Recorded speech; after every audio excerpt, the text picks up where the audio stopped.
So because Denver is basically out for doing a short-term rental investment property, I would say that the best city in the metro area to do Airbnb is... When I started doing real estate back in 2017, I immediately started focusing on short-term rentals. My wife, Erin, and I had some success in our own apartments doing it.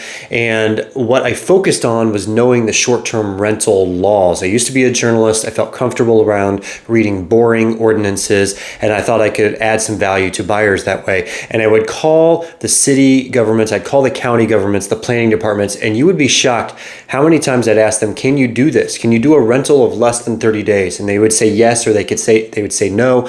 And then I would say, well, can you send me the ordinance that backs up kind of what you're saying? And when they would send me the ordinance, it turns out that they were completely wrong. If the city officials who are in charge of this type of thing don't know what's going on, I would definitely not trust your friend. I would not trust a Bigger Pockets forum, Reddit user 7725 Denver, who are buying the most expensive financial asset that you will ever buy. And you need to make sure that what you plan on doing with it, you can actually do. It would be great to have a short-term rental, vacation rental in downtown Breckenridge. For a variety of reasons, you can't do that, but primarily for legality's sake. In Breckenridge, they have a cap on the number of short-term rentals, for instance, and they met that cap, so you can't do it there. A very similar case in Denver, Colorado. So just to put a fine point on it, anytime I'm working with vacation rental buyers, short-term rental investors, the first thing I'm doing is telling them where you can legally do it. And that's a lot about what this video is.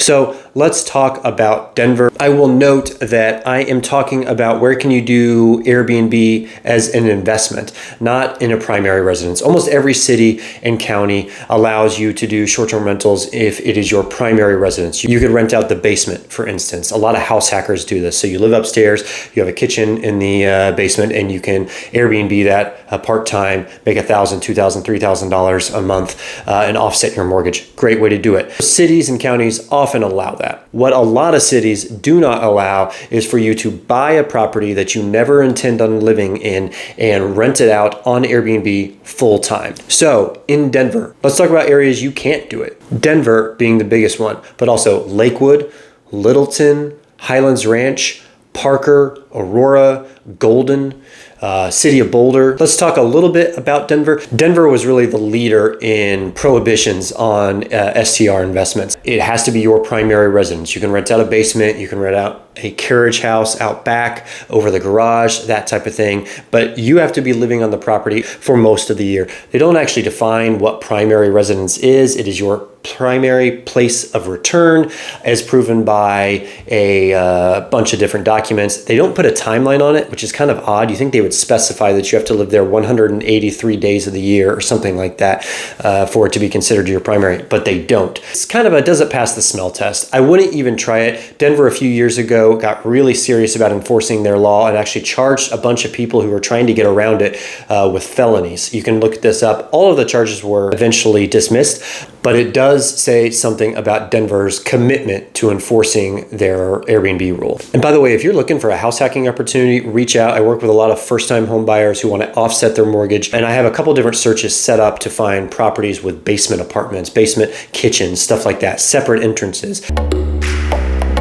Let's talk about my favorite city in the Denver metro area where you can do legal short-term rentals as an investment. This town is basically directly west of Denver. If you are going west out on 32nd or 38th, we'll cross into the city and you'll never know the difference. It feels like you're still in Denver. If you weren't looking at the street signs, you wouldn't know any different. Is it as cool as Denver? No, but in some areas of this town, you are only 10 minutes from some of the cooler areas of Denver. For instance, the Tennyson Street in Berkeley neighborhood, 32nd Street in the Highlands, Sloan's Lake, all of these areas in Denver that have a lot going on, mixed commercial space, boutiques, bars, restaurants. You can be pretty close to it and be in this town. And the benefit to being in this town is that you can operate a short-term rental, whereas in Denver, you can't. The town that I'm talking about is Wheat Ridge. That said, there are only a few licenses left in Wheat Ridge, so if you're interested in getting an STR there, you might want to act soon. So most cities don't even allow short-term rentals as an investment, and then the ones that do allow it in a variety of ways. For instance, you might allow it but only for a certain number of nights the year.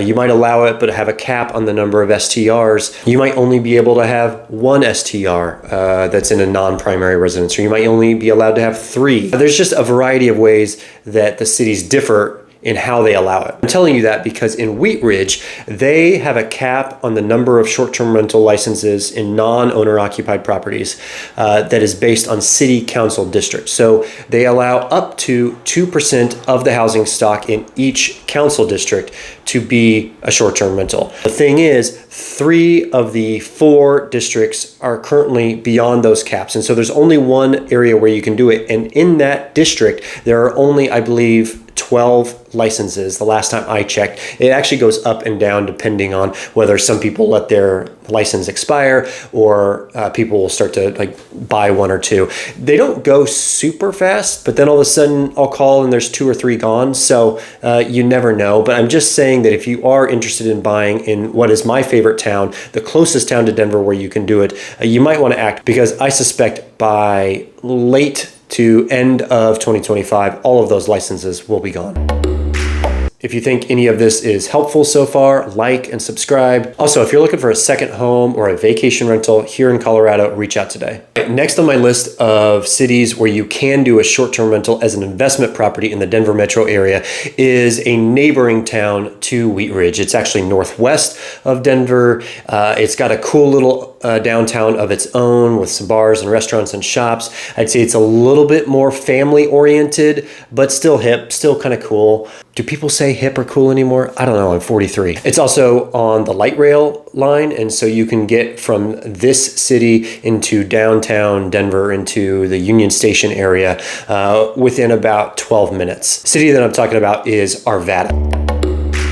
Now, Arvada, just like I said before, has its own taste, its own flavor of STR ordinance. The way they do it is that they allow you to have up to 3 short-term rentals in non-primary residence homes, but they limit the number of nights per year that you can do it to 240. If you don't want to do the math, that's 66% of the year.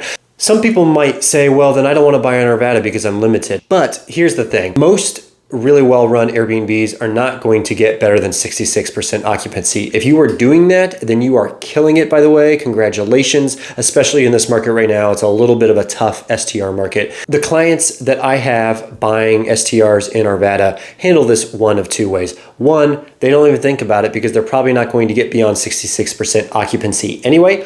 Or 2, they rent it from late spring all the way through late fall, because those are the best times for tourism in the Denver metro area. If you start looking at AirDNA, the STR rental revenue estimate tool, you will see that occupancy, revenues, all of the metrics start to drop off precipitously in November for places like Denver and the Front Range. It's obviously flipped if you are in Breckenridge or any of the other ski areas, but in Denver, November starts to be the down season for sure. November, December, January, February, March, even April starts to get a little better, May a little better, then June, July, August, September, October, fantastic.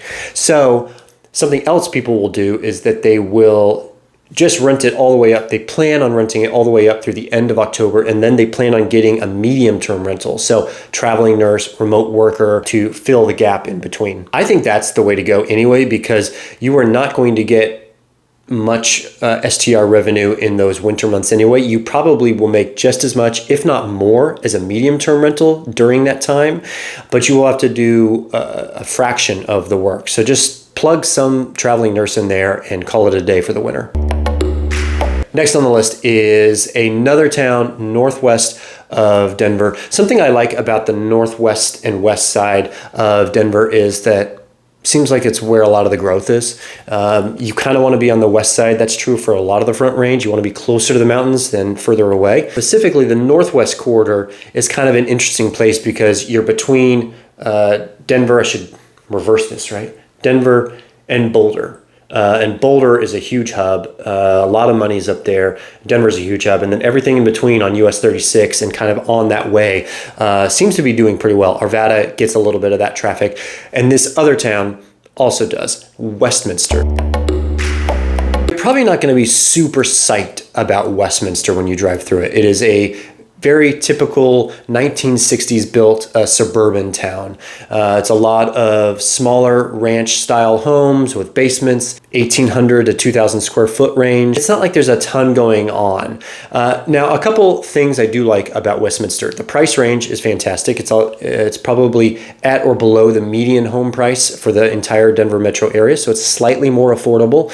Westminster has a fair number of homes that have the style where there's a separate entrance in the back that will go straight down. And so if you are a house hacker, first-time home buyer, you want something kind of affordable, and you want to be able to offset your mortgage by renting out the basement, Westminster has a fair number of options for that. Also, there is some development going on up there. There's an Alamo Draft House, which is the kind of restaurant / movie theater that was popularized in Austin. So there's some cool stuff going on there too.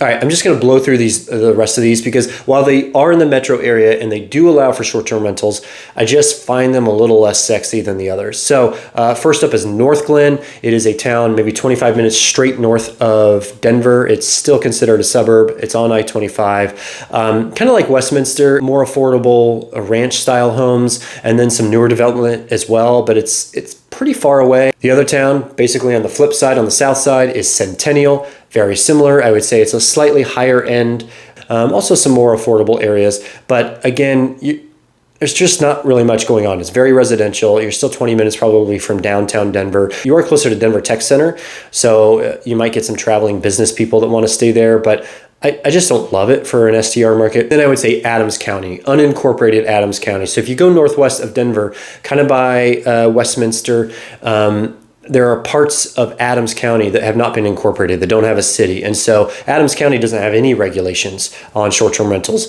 I don't love that as much. I'd rather know for sure what I can and can't do.